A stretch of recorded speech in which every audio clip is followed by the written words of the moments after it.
To me, the most important takeaway from the July job report is that the downward revisions of the May and June employment estimates have brought them closer in line with the initial jobless claims that had surged in June. Non-farm payrolls and jobless claims are not always highly correlated.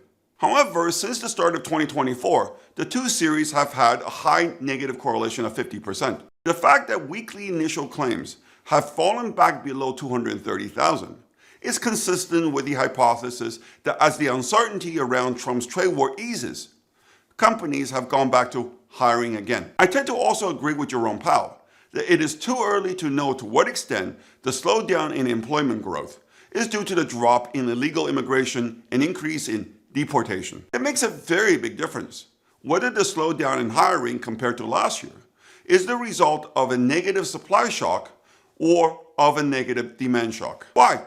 Because they call for very different monetary policy responses. The fact that wage growth remains elevated and that the unemployment rate has budged little is consistent with the negative supply shock hypothesis that says the Fed should sit pat. If it is not clear that labor market conditions are softening, it is very clear that inflation is picking up.